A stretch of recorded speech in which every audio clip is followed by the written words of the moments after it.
Hey everyone, welcome back to another fly tying tutorial here on the channel. Today is a very special day. We're doing the Intruder, probably the coolest steelhead fly ever invented. I've got a 50mm Intruder shank in the vise, and I've got some purple Intruder wire. So we are going to hook onto our Intruder wire. We are going to tie that in so that it rides up. I'm not going to be talking about size or length on this fly, because the beautiful thing about the Intruder is that it's more of a platform than it is a specific pattern. So you can feel free to work creatively within that platform and create any size fly that you want to. A mini Intruder, giant Intruders. This one's just going to be, I think, kind of, in my eyes, just a classic Intruder. It's going to be about 5 inches long, on the bigger side of things. We're getting into winter here in Washington. We're going to celebrate that, so we're tying that down, and I like to just make sure it's straight. I pull on it, ends of the wire right at the end of the return eye shank. And then this is where we're going to have some fun with some super glue.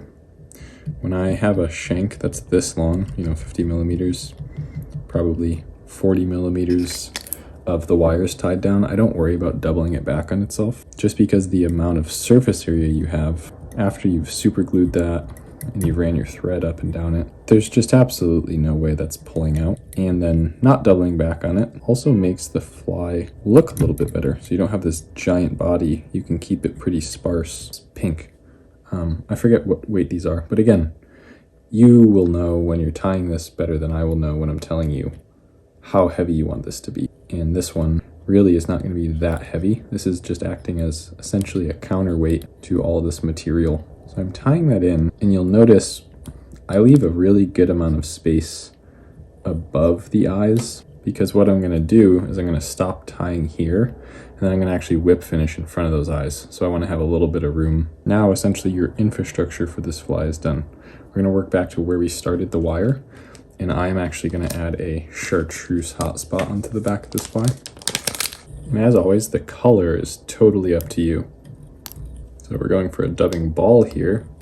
So the way that I'm going to do that is I'm going to go up twice.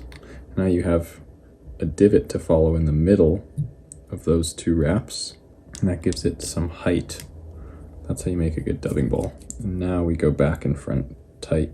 Because if you just keep going forward one wrap in front of another, you don't ever get a ball. You just kind of get a body. So now for our Arctic Fox blue, Kingfisher blue, low tack wax, OPST dubbing tool. And then I like to grab this stuff. You just keep switching sides and pulling it slightly apart and slightly apart, and that opens it up like that. Then as for the length on this, I'm just going to go like 55, 45. Spin that up. Our famous wire brush. I'll just comb it all back. So from this point out, it'll be directly in front of each other. See what a good prop that's going to be. One in front, and we're done with that. Key to a nice Intruder body is you don't want to build this huge slope of thread right here. Now as far as ostrich goes, we're going black, blue, and pink on this fly. The rear station is going to be blue and pink alternating. So we'll take these longer fibers here. This is like, have you ever seen a better looking ostrich feather? We need 8 fibers. Yes, you can count, it's specific. The way this works is we're going to take 2 fibers at a time. Either color you can start with, it doesn't matter, and throw it right on top past the length of the hook. 1, 2, that's all you need. Turn it 45 degrees. Now it does matter which color you grab. You're going to use the same color that you started with. 2 more fibers, slightly varied length. Now you're on the complete bottom of the fly. 2 more fibers. And the reason we're just doing 2, you might think, oh, that's going to pull out. Well, a lot of the times when you're tying flies, you forget how many wraps you have to do over that. So by this last side of the blue color, we've actually gone over this first ostrich 8 times now. So now that those are in, we're going to go and spin this around, and you'll see that there are V's coming off of it, right? There's a V there, etc. The open space now is where the pink is going to go. First 2 in, spin it. Next 2 go down. So honestly, I know this is slightly tedious, but fly tying is meant to be savored and enjoyed, and you should like what you end up tying. I don't like spinning composite loops for intruders. I think the distribution of fibers ends up clumpy in some areas and sparse in others. I've got time. I'm sitting down to tie. I'm going to add each fiber in with intention. So now you'll notice since I finished, I put in a few more wraps now. Now I've got some teal flank feathers here, and these are fluorescent purple. Tie it down flat on top. 1, 2, 3. We're going to work all that up. Trim any excess that you're left with. Now we're going to wrap this. But first, gently grab all the fibers and start. I like to pinch right at the stem, and then you'll feel the fibers starting to shape the way that you want them. And we're going to spin this right here.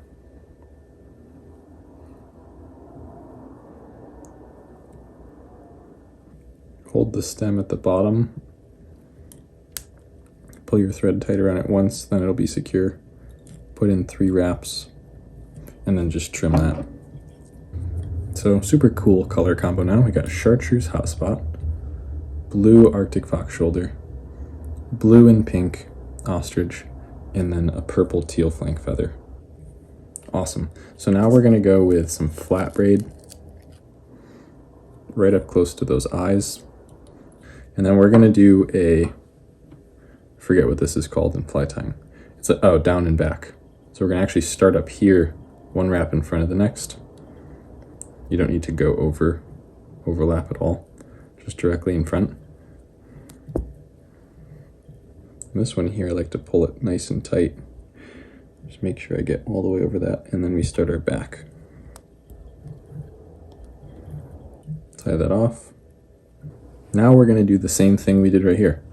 We're going to do a dubbing ball, Arctic fox shoulder, or prop, and then start throwing down some ostrich on top of it. We're going to change the dubbing. This is a hotspot, so we don't need to use chartreuse again. Probably could, and it would be pretty cool. But we're going to throw in some just black and blue midnight fusion dub. I'm modeling this specific intruder heavily off of a fly that I really like right now, which is called the Nightcrawler by Lael Johnson, and I think it looks killer. So I'm going to model after that. So we're going to take our, almost like a pencil worth, like the thickness of the pencil, wax that whole thing, throw our OPST dubbing tool in it, and then I'm going to do a composite loop type thing. So I'm going to throw the dubbing in first, and then just throw this Arctic fox in right behind it. Now we want to use our wire brush to work out the Arctic fox, but not the dubbing, because that's going to be a dubbing ball. At this point, I've got just about 1/8 of an inch in front of the ball for some Arctic fox, and for the ostrich that's going to go on. Almighty wire brush. Same thing, work it out. So now what we're going to do is we're going to take our, find the longest black ostrich you could find. I mean, this stuff is crazy long, 4 or 5 inches long. Some of these might even be 6 inches long. So grab 8 of those fibers, and then with those really long ones, a lot of the times they're slightly different lengths. Get them generally close, but natural variation will actually look cool on the fly. And then these are going to be, the reason we want them so long, we want them just as long as this back station of ostrich. So they're coming from way up here, but they're going to meet all the way back there, and maybe even a little past that station, using the same principle we were using up above. So less thread is better. It'll ultimately end in a better looking head of the fly. 45-degree turn. Tie in the next 2 around the bottom of the fly. Same deal. Tie in 2, 1, 2. So you can see this thing really coming together now.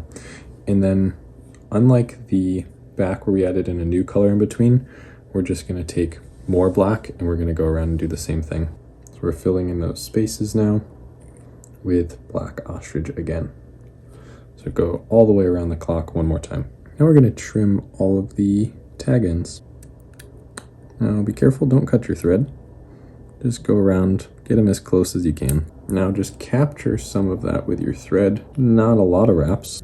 We're just going to put in 3 or 4 wraps. As always, that's way tighter than you think it is. you could see these fibers start to spray out. So if you trap them like that, they'll dry like that. When they're in the water, they'll hold more of a open, squiddy shape than everything just being down tight like a pencil. Blue holographic flash blue, purple holographic flash, dark blue flash blue. You're gonna do 2 of each on each side, so grab 4 of each total. So we've got 6 strands in total, 2 pearl, 2 holographic blue, 2 holographic purple, and that's going just like a lateral line. So right on the side, I'll do my side first. And I want this to be as long as the longest ostrich fibers. So wherever you tied yours in, just match it up to that. So then we're gonna take what's left over, and they'll be about half the length, fold those back and capture them down. And we're doing the exact same thing on your side. So we're gonna take these as long as the longest ostrich, which is actually way back here. First one loose, second one loose, just so I could adjust where, when I pull this tight, it's actually gonna come tight. 1 tight, 2 tight, and then grab all of those that are facing forward, pull them back, tie them down. Now, we have all the space left here.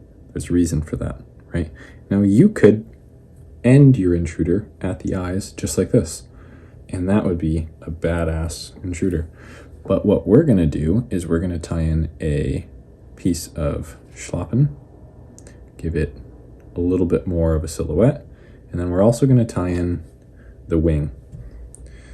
So the wing is 2 grizzly saddle hackle, so kind of like that is what it'll end up looking like. You have those awesome long grizzly saddle hackle wings. So what we're gonna do with these is, first off, get the ends to match. So you can set them like a wing, just like that, side by side, and they'll both be pitched up like a tent, or you can lay them flat, and again, that's totally up to you. I am going to lay them flat, and I'm actually going to tie them in one at a time. So I'm going to come to the left side of the fly, my side, and I'm going to tie that down, pull back that fiber that's forward, and tie that down. That's going to make sure that that feather never goes anywhere, or more importantly, well, not more importantly, but that it never changes positions, because we put it in a spot that we want it. We want to make sure that even when this is getting wet, getting beat up, getting casted, that it stays there. So match the length. Cool, I'm happy with that. Again, pull back the tip, and then capture that, tie that down, and then trim the extra. So I'm going to use a lot of this schlappen feather, because I like this to have a nice big shoulder and a less translucent appearance towards the head. So the only stuff I'm going to pull away is this very bottom fluffy stuff. Now again, when I'm wrapping these, just so they don't slip out, I always take the fiber, pull it back, and then cut the excess. Because a lot of the times when you start lifting this and then folding it all back one direction, you might pull the feather right out, and that's pretty annoying. So we're just going to work all these fibers back so they're facing the same direction. And the wrap begins. I like to just guide it as I'm doing it. Make sure nothing's getting trapped. Now as you wrap this forward, you're going to find that point where you hit the eye. If you're an absolute beast, you might have got it perfect, but I've got some excess fibers here, so I'm just going to pull those off, and you can just pull them the opposite direction that they're facing, and they'll come right off. And now the reason I don't just tie down on top of that is because it's not neat, right? I want this fly to have an awesome, neat looking head, so it doesn't take that much time to come in and pull some fibers off. It's going to result in a much cooler looking fly. So now we're going to capture that spine of that feather, and again, we don't need to go crazy with our thread. 3 tight wraps will secure something just fine. Now we've worked that forward, all we're going to do is take our thread, run it diagonally over the top, and then put in 1 spin, and that is where we are going to whip finish. 5, and then 4. And look at that, even on such a big, cool fly, we don't need to have a big head on this fly. So simple things like not doing 100 wraps to secure something, you get a much nicer looking head. And then placing your eyes back further than you would think is a good tip to get this smaller head on a fly, because I think that's where a lot of ties either look like they were done very well, or look like, even if all this looked the same but then we had a big bulky head, it looks a little bit more amateur. So that's one good tip for you. So now we have the eye of the shank completely free. We don't have thread halfway up the shank, like we're at the point where you could barely tie onto it. That's totally free. And now we're good to go. So what we're going to do is we're going to put on just a small touch of some UV resin. And this is going to do two things. It's going to set our thread in place so that our whip finish doesn't come undone if we bang this thing up against some rocks. And it's also going to hold our eyes in place. So use it sparingly. Again, this can look bad quickly. You could tie an awesome fly, put way too much of this stuff on there, and then it looks all bulky. So that's plenty, just so that it looks sheen. You could start to see it cover the whole thing. 15-20 seconds on that. We'll do the same on the other side. Other side. Go ahead and take that out of the vise. There it is. Intruder. It's got tons of movement, tons of flash, awesome profile. It really opens up in the water too. If it's in a faster current, it'll get more condensed, but for the most part, that is the fly. So hopefully you enjoyed that tutorial. Be sure to let me know down in the comments if there's any flies for steelhead that you'd like to see a tutorial for. I will happily do it. Be sure to subscribe if you're new. Thanks so much. See you in the next one. Later.